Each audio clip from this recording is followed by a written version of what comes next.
come, easy go when you go. Started going for $400. And when I first started looking at the market, I said, this market's too high. I can't afford to get in right now. But one day it's going to drop, and I want to be in a position that I'm ready to buy some crops. You won't get the weight gains that you do if you finish them on grain. You also don't have the cost and aggravation factor of having to go out and feed them grain and paying the grain bill and all that. So, there are some trade-offs there. Now, most of our cows weigh anywhere from 900 to 1,300 pounds. Our larger bulls, like this one over here, are usually 1,800 to 2,000 pounds after they're 7 or 8 years old.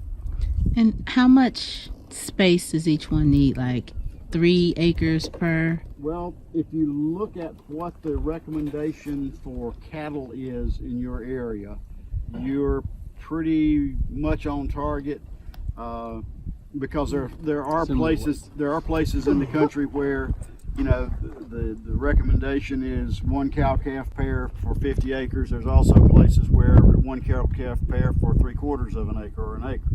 So it all depends on where you are. Around here, I think, Kim, you would say that's 1.5 acres to 2 acres for a cow-calf pair. Yeah, I'm over here now. So Yeah. 2 acres is what I typically recommend. Right. Although at our last meeting, I had read earlier that day, somebody said 2.7 acres per cow-calf pair. So again, it depends on the conditions that you're working in and what environment and all that kind of stuff. So.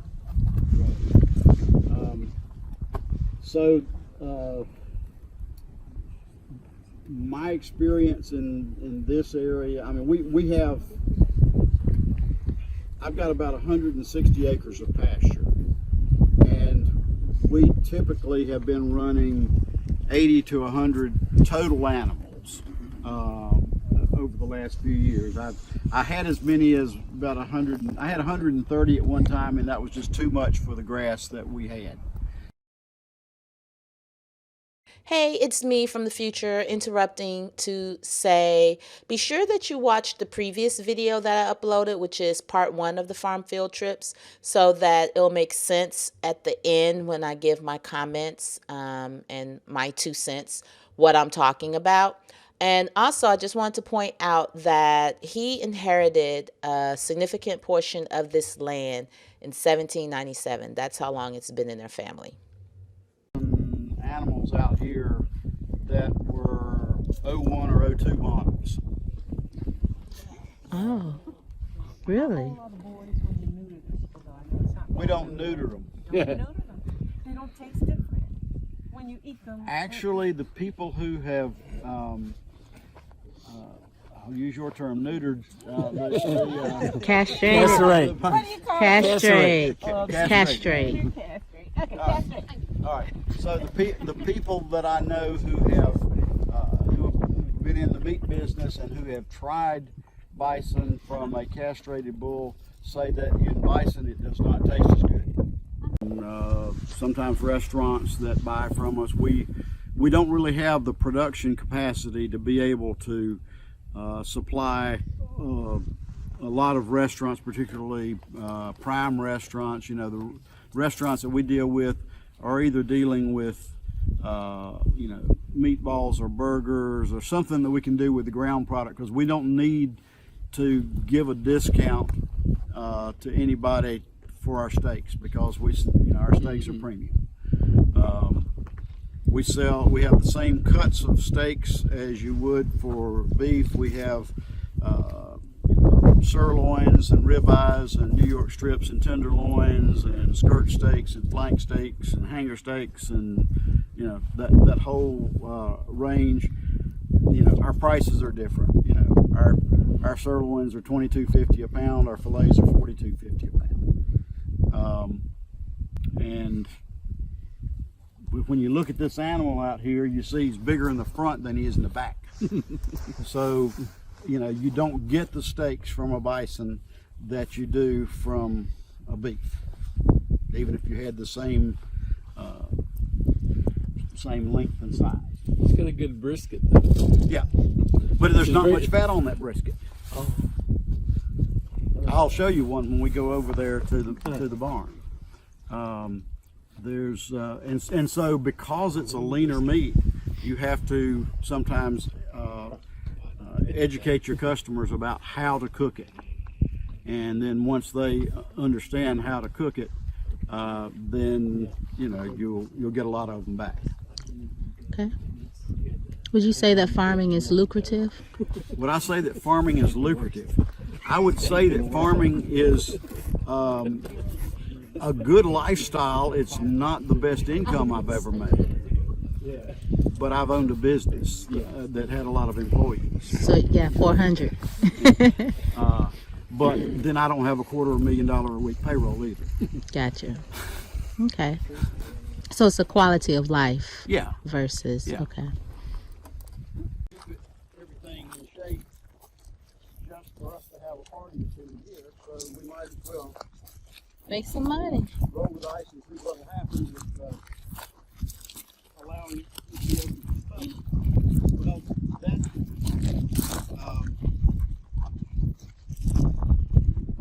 we started doing that, advertising it on it's comfortable with 85 chairs and the wedding party here. We can put 100 chairs in here if we have to. But we started getting requests after the first 70 to 200 people. So this is what Steve Bank Hexagonal tents. is what I'm talking about. Everything. So people get married over here. They go have the reception over there.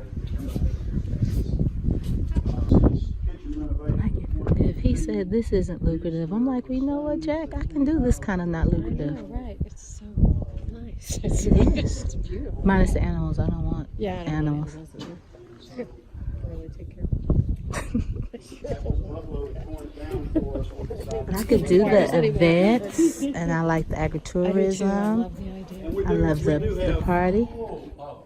We have sides that go around the gazebo. We have sides that go around the tents. Patio Cool. heaters. We've had a wedding out here when it was just barely 40 degrees, and may Really? not have been the most comfortable one we ever had out here, but You survived. I had to walk away a little bit. My camera died, so I'm on the phone now. Yes, I am wrapped up in a blanket because it is cold. I ain't got time for it. I do not like to be cold. So I found a blanket in my car. And folks out here about to shiver. But anyway, we're at the second farm. And I'm just going to go ahead and share some thoughts now. Both beautiful farms, beautiful facilities. Both niche. But the amount of resources at this second farm is really,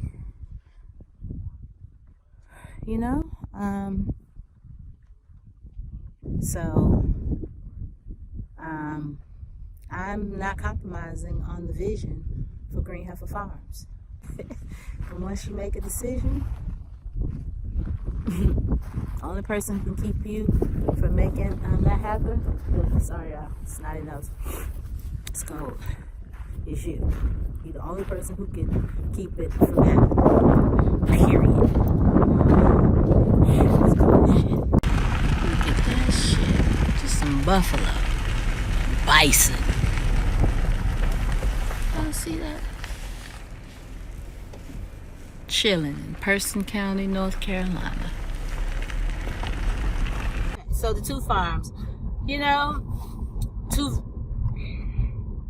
two different perspectives. There were some similarities. Both farmers made it very clear that it's work, it's hard work, and it's not as lucrative as I think either of them thought. But looking at the farms, the wealth perspective seemed to be different. May not have been, I don't know. Of course, that was my first time meeting either gentleman, so you don't want to assume too much. Hold on. Get over. Ambulance trying to. So that's why I don't like. Okay, let me hush about what I don't like. I'm grateful for all time given. All right, so it was my first time meeting either of the farmers. So you walk away with your impressions, or the impressions they made upon you, your interpretations, but it's still very surface, very cursory.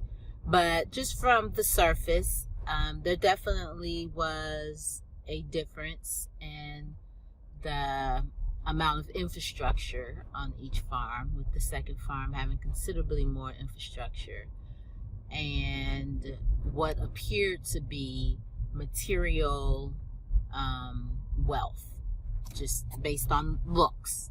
That's it. And the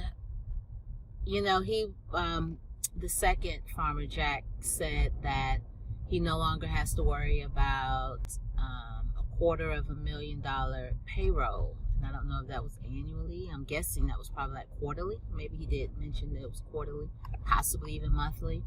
He had 400 employees, so it's very well possible. And I'm looking around at his place, and the gazebo and the lake and all of that, and I'm like, this is all right. When I envision Green Heifer Farms, I don't envision it based on how we tend to limit our dreams and say, well, this is what I think I can reasonably do. Like, that's just an absolute waste of a dream. I envision it on what I want it to be, what I want to achieve, what I want to accomplish, what I want for Green Heifer Farms to stand for in the community, and it's to be part of its legacy. Come on over, little Tesla. Ain't nobody trying to fuss with you. You come on over too, Monster. Shit. Y'all both get on over. All right. Gotta be friendly in these streets. So looking at both, there are aspects of each that really resonated with me. One thing that really resonated at the first farm was the commitment to putting good out in the world, and that is something we are very much committed to at Green Heifer Farms. Doesn't mean if I'm feeling